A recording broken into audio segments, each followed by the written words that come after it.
স্কুলে ভর্তি হতে কি আবারও পরীক্ষা দিতে হবে শিশুদের?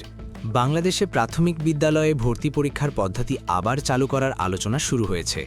জাতীয় সংসদে এক প্রশ্নের জবাবে শিক্ষামন্ত্রী এএনএম এহসানুল হক মিলন জানিয়েছেন, আগের সরকার শিক্ষার্থীদের ভর্তির ক্ষেত্রে লটারি পদ্ধতি চালু করলেও বিষয়টি তার কাছে খুব যুক্তিসঙ্গত মনে হয়নি। তবে আগামী শিক্ষাবর্ষে ভর্তি পদ্ধতি নির্ধারণের আগে সংশ্লিষ্টদের সঙ্গে আলোচনা করে সিদ্ধান্ত নেওয়া হবে। এদিকে শিক্ষাবিদেরা সতর্ক করে বলছেন, আবার ভর্তি পরীক্ষা চালু হলে শিশুদের ওপর মানসিক চাপ বাড়বে এবং কোচিং প্রাইভেট নির্ভরতা বাড়তে পারে।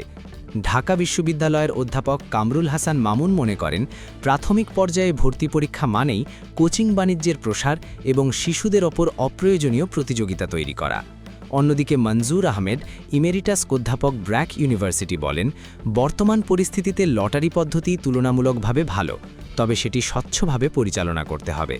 উল্লেখ্য, একসময় ভর্তি পরীক্ষার কারণে শিশুদের কোচিং নির্ভরতা বেড়ে যাওয়ায় 2011 সাল থেকে প্রথম শ্রেণীতে লটারি পদ্ধতি চালু করা হয়। পরে কোভিড-19 মহামারীর সময় 2021 সাল থেকে সব শ্রেণীতেই লটারির মাধ্যমে ভর্তি কার্যক্রম চালু হয়, যা এখন পর্যন্ত চলছে। এখন প্রশ্ন, আবার কি ফিরবে ভর্তি পরীক্ষা, নাকি থাকবে লটারি পদ্ধতি?